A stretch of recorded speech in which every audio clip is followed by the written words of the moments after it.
Malam itu 30 Agustus 2025 pukul 20.30, Alfi berada di Bandara Juanda, Sidoarjo untuk jemput adiknya yang datang dari Sumatera Utara untuk diantar ke pesantren di Jombang. Setelah semua selesai, Alfi Maulana 24 tahun kembali berkendara ke kamar kosnya untuk istirahat. Dia sampai tengah malam beranjak 31 Agustus 2025 di depan kos 2 lantai.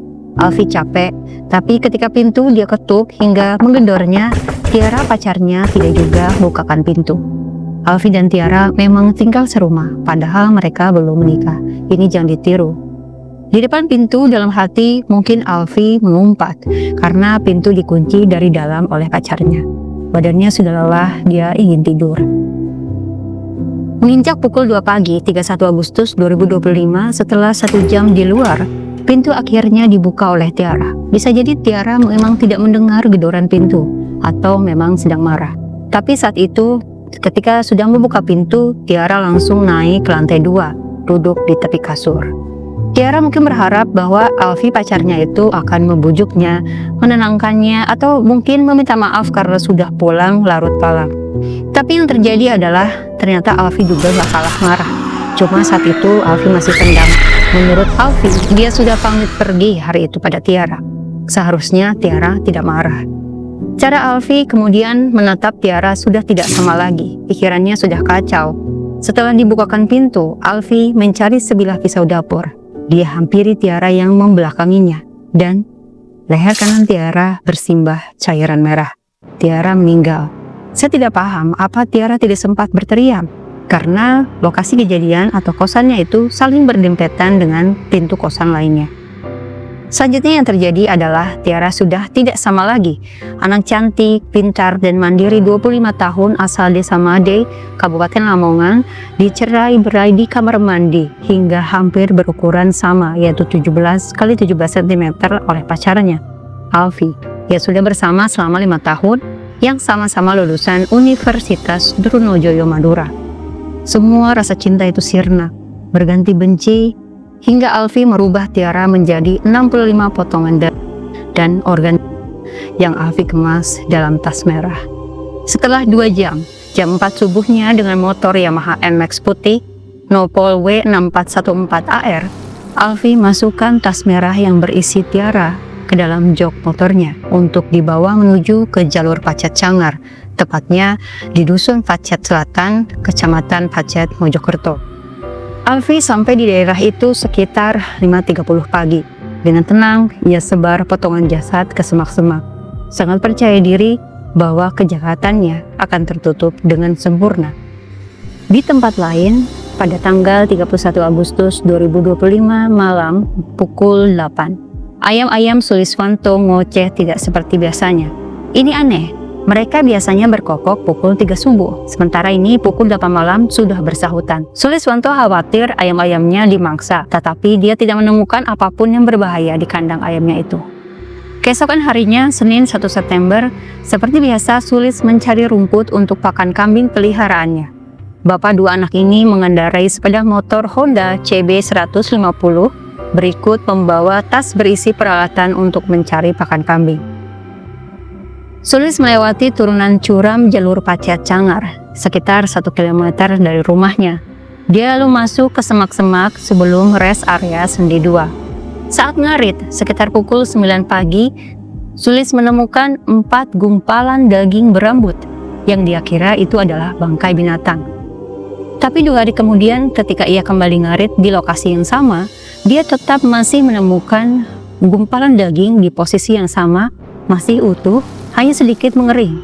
Sulis tidak curiga. Dia masih berpikir ini adalah bangkai binatang. Pada Jumat malam 5 September, ayam-ayam di rumah Suliswanto kembali berkokok saling bersahutan sekitar pukul 8. Suliswanto jadi heran. Pertanda apa ini? Kenapa ayam-ayamnya berkokok pada malam hari bukan di subuhnya? Keesokannya 6 September, Sulis kembali ngarit di daerah Pacet Cangar. Kali ini lokasi ngaritnya 100 meter sebelah utara dari lokasi ngaritnya di tanggal 1 September. Di lokasi ini, dia menemukan sepotong daging tersangkut ranting semak-semak. Suliswanto berpikir, potongan daging Kok mirip dengan yang di sebelah selatan yang ia temukan 1 September lalu. Dia lalu lanjut cari rumput 4 meter ke sebelah timurnya. Di tempat ini dia malah menemukan potongan telapak kaki yang dia yakini adalah telapak kaki manusia. Bisa dibilang, penemuan telapak kaki ini adalah pertanda jelas kalau ini bukan daging hewan, seperti pikiran awal Suliswanto. Suliswanto langsung berhenti mencari rumput. Suliswanto bergegas menghubungi adik keponakannya, Andrik Priyanto, 40 tahun. Sebab Andrik yang mempunyai nomor Polsek Pacet. Namun, Andrik tidak mau langsung percaya begitu saja. Ia meminta Sulis memastikan lagi temuannya. Untuk meyakinkan, Sulis pulang, ambil HP ke rumah, dan balik lagi ke lokasi, kemudian mengambil foto.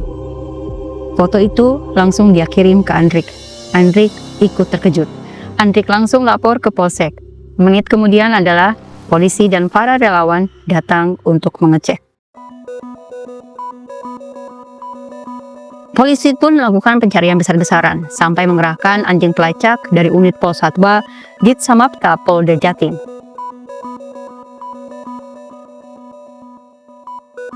Anjing pelacak jenis Labrador ini berhasil menemukan potongan telapak tangan kanan korban di semak-semak.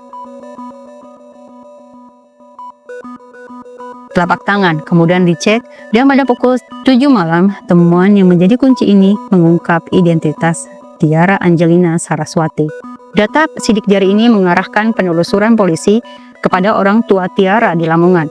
Berdasarkan keterangan orang tua Tiara, mereka mengatakan kalau Tiara punya pacar yang bernama Alfi. Penelusuran polisi selanjutnya adalah mencari Alfi, dan hanya 14 jam kemudian Satreskrim Polres Mojokerto meringkus Alfi di kosnya di Jalan Lidah Wetan, Kecamatan Lakar Santri, Kota Surabaya pada Minggu 7 September sekitar pukul 1 dini hari. Kedua betisnya dihadiahi timah panas karena ternyata Alfi melawan saat ditangkap. Saat penangkapan itu banyak kenyataan yang mengejutkan. Kalian sudah bisa membayangkan, manusia dipotong 65 bagian saja sudah kacau membayangkannya. Ternyata Alfi yang minimal 3 kali pernah bantu potong hewan kurban dan masih hafal caranya telah mencacah daging Tiara. Dengan pisau dapur, pisau daging, gunting rumput, dan palu. Alfi ternyata masih menyimpan tulang belulang dalam 2 kantong plastik hitam di balik laci lemari kosnya.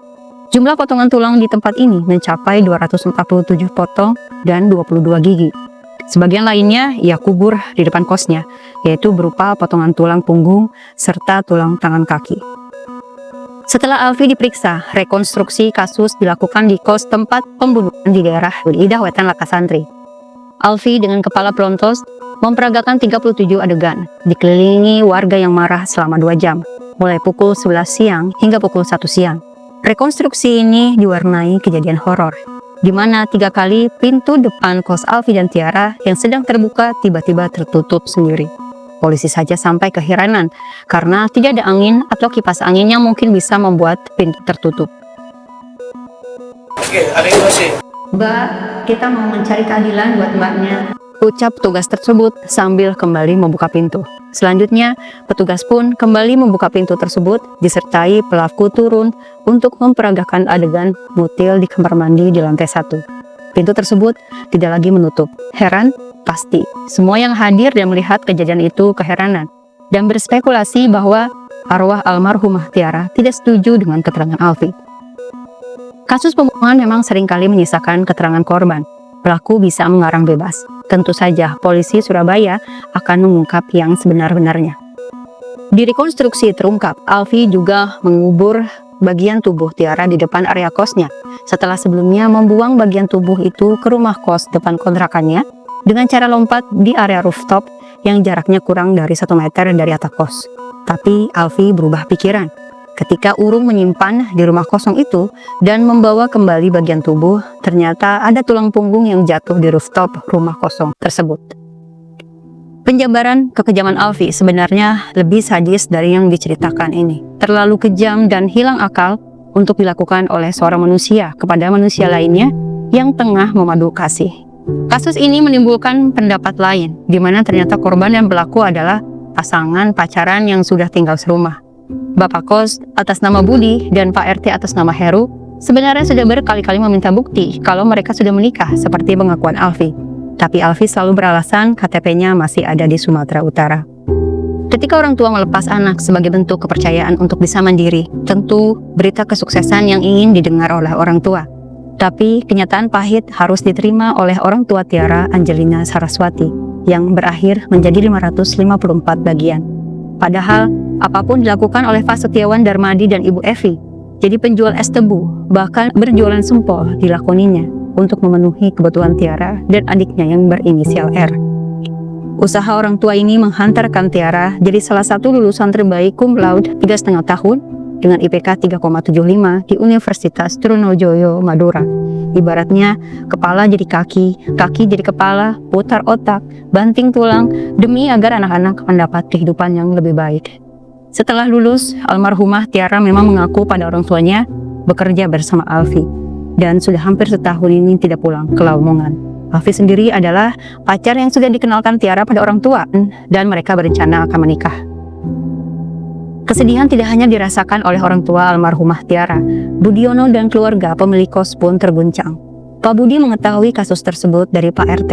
Dia sedih bercampur syok karena tidak menyangka rumah kos yang menjadi sumber penghasilan mereka dijadikan lokasi penghilangan nyawa sadis, terutama istri Budiono yang merasakan trauma mendalam. Budiono bahkan melakukan tahlil dan doa bersama di area kos dekat kamar almarhumah Tiara dan Alfi dulu untuk mendoakan almarhumah Tiara. Alfi mengatakan motifnya menghabisi pacarnya karena sakit hati dan masalah ekonomi. Kalau Alfi katanya capek dan memendam rasa kesal dengan sikap dan hubungan toksik Alfi dan Tiara. Dari pengakuan Alfi, almarhumah Tiara orangnya temperamen dan banyak mau, juga harus dituruti gaya hedonnya. Sementara pekerjaan Alfi masih serabutan yang bisa kerja sampai larut malam. Terkadang Alfi juga jadi travel ojol menurut informasi Pak RT, yang penghasilannya masih jauh kalau harus memenuhi hedonisme dari Tiara. Itu kata Alfi. Sehingga Alfi terhimpit masalah ekonomi. Ya, secara Alfi memang belum jadi suami, tapi harus memenuhi kebutuhan ekonomi orang lain yang sudah sah saja tidak ada masalah ekonominya. Indah, teman sebelah kos almarhumah Tiara dan Alfi, mengatakan mereka memang sering bertengkar. Diawali dengan ketukan pintu Alfi yang ingin masuk ke dalam kos. Tiara sendiri memang jarang keluar kamar kos. Sementara Alfi sering terlihat pergi bekerja atau membeli makanan. Alfi Maulana pasti sudah mengecewakan keluarganya di Dusun Aik Paing Tengah, Rantau Utara, Labuhan Batu, Sumatera Utara yang mempercayainya. Alfi kini dijerat dengan pasal 338 dan atau 340 KUHP dengan ancaman hukuman maksimal penjara seumur hidup. Hubungan Tiara dan Alfi mungkin hubungan toksik sampai menimbulkan stres berkepanjangan.